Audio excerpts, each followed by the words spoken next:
যে এই দুর্ঘটনাটি যখন সংঘটিত হয় সেই সংবাদ পাওয়া মাত্র আমাদের ভারপ্রাপ্ত চেয়ারম্যান জনাব তারেক রহমান তাৎক্ষণিকভাবে একটি নির্দেশ দিয়েছিলেন। সেই নির্দেশটি কী ছিল? যে আমাদের বিএনপির যারা ছাত্রদল রয়েছে, যুবদল রয়েছে এবং যারা তরুণ সমাজ যারা রয়েছে, তারা যেন অবিলম্বে যারা আহত হয়েছে, যাদের রক্তের প্রয়োজন, তাদের জন্য রক্ত দেওয়া হয় এবং আমরা সেটা তাৎক্ষণিকভাবে বাস্তবায়িত করার চেষ্টা করেছি। যে যখনকার প্রয়োজন, যেটা যেই মুহূর্তে যে কাজটি করলে মানুষের উপকার হবে, আমরা কিন্তু সেই কাজটি করতে চেষ্টা করেছি। ধরুন, অনেকেই এই বিষয়টি নিয়ে সমালোচনার ঝড় তুলেছে টেলিভিশনে, টক শোতে, ইউটিউবে। বাস্তবতাটা কিন্তু আমাদের মেনে নিতে হবে। মানুষের জীবনে দুর্ঘটনা হয়, দুর্ঘটনা হয়েছে, কিন্তু যে বিষয়টি আমাদের বুঝতে হবে সেটা হচ্ছে এই, যে দুর্ঘটনা হবার পরে যারা সেই দুর্ঘটনায় ক্ষতিগ্রস্ত হয়েছেন, যারা নিহত হয়েছেন, আমরা তাদের জন্য শোক জানিয়েছি। মহান আল্লাহ তাআলার দরবারে আমরা প্রার্থনা করেছি যেন আল্লাহ তাদের উপরে বেহেশত নাজিল করেন। আর যারা আহত হয়েছে তাদের জন্য যেটা সবচেয়ে জরুরি সেটা হচ্ছে তাদের সুচিকিৎসার ব্যবস্থা করা। যে আমরা সেই সুচিকিৎসার জন্য আমাদের পক্ষে যতটুকু করা সম্ভব সেটা আমরা করার চেষ্টা করেছি অ্যাক্সিডেন্টের পর মুহূর্ত থেকে, এবং এখনো সেটা করে যাচ্ছি। এখানে বলা বাহুল্য যে অনেকে রাজনৈতিক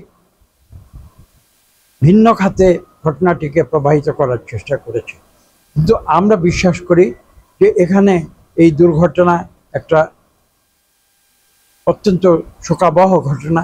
এটা নিয়ে রাজনীতি করাটা বড় কথা নয়।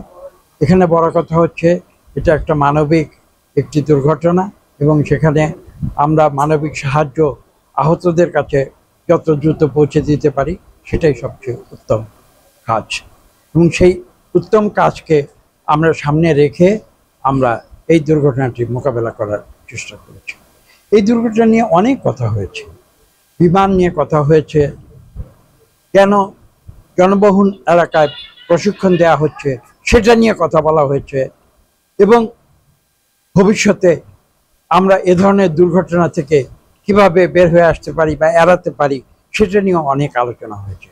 এসব দীর্ঘ আলোচনা আমি এই মুহূর্তে মনে করি না সেটা পেছনে আমাদের সময় কালক্ষেপণ করা সঠিক হবে। এই মুহূর্তে আমরা চাই যে এ ধরনের একটি দুর্ঘটনা ভবিষ্যতে যেন বাংলাদেশে না হয়, আমরা সেদিকে দৃষ্টিপাত করব, এবং এই যে কোমলমতি বালক বালিকা শিশু তারা যে মৃত্যুবরণ করেছে, এর চেয়ে দুঃখজনক ঘটনা আর কিছু হতে পারে না। আমরা যতদূর শুনেছি যিনি প্রশিক্ষণ নিচ্ছিলেন সেই পাইলট, তিনি সম্ভবত চেষ্টা করেছিলেন যে একটি জনবহুল এলাকা থেকে বিমানটি সরিয়ে নিয়ে অন্য কোথাও চলে যাওয়া যায় কিনা। তবে বাস্তবে আমরা যেটা দেখেছি যান্ত্রিক ত্রুটির কারণে হয়তো সেটা সম্ভব হয়নি।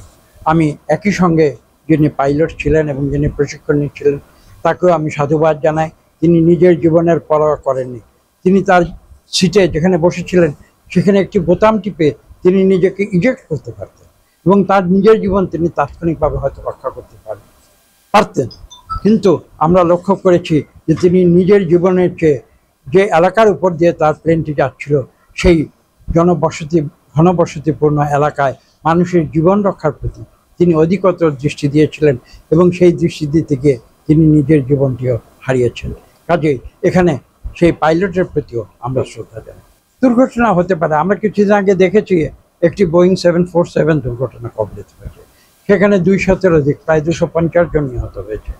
যে বিমান আকাশে যখন ওড়ে যান্ত্রিক ত্রুটি হতে পারে, দুর্ঘটনা হতে পারে।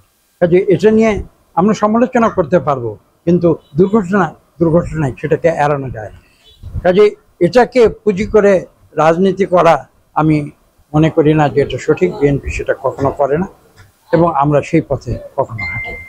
আমরা যেটা চাই যে দুর্ঘটনার কারণ যাতে একটা সঠিক অনুসন্ধানের মাধ্যমে দেশবাসী জানতে পারে, এখানে যাতে ট্রান্সপারেন্সি থাকে এবং ভবিষ্যতে এই দুর্ঘটনা এড়ানোর জন্য কী কী পদক্ষেপ নেওয়া দরকার সেগুলো হচ্ছে সবচেয়ে বেশি গুরুত্বপূর্ণ। এবং আমরা সেই দৃষ্টিভঙ্গি থেকে এই দুর্ঘটনাকে মোকাবেলা করতে চাই। আমি কিন্তু এই দুর্ঘটনার আগেও বিভিন্ন যে ঘটনার প্রবাহ তা নিয়ে আমি স্পষ্ট ভাষায় কথা বলেছি। আমি একটি বাক্যে আমি আপনাদের প্রশ্নের উত্তর দিয়ে দেব, বক্তব্য দীর্ঘ করতে চাই।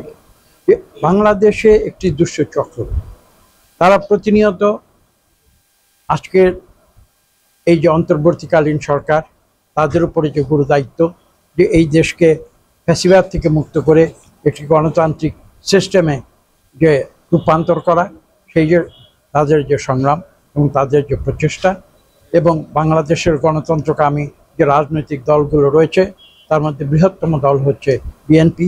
আমাদের যে স্পষ্ট বক্তব্য, যত দ্রুত সম্ভব এদেশের মানুষের হাতে গণতন্ত্র ফিরিয়ে দিতে হবে। সেই প্রচেষ্টায় একটি দুষ্ট গ্রহ, একটি দুষ্ট চক্র, তারা প্রতিনিয়ত বিভিন্ন ধরনের কর্মকাণ্ডের ভেতর দিয়ে তারা এই প্রক্রিয়াকে ব্যাহত করার জন্য চেষ্টা করছে। আমি বিশ্বাস করি বাংলাদেশের প্রতিটি সুনাগরিক যারা গণতন্ত্রে বিশ্বাস করে তাদেরকে এই দুষ্ট চক্র সম্বন্ধে সতর্ক থাকতে হবে।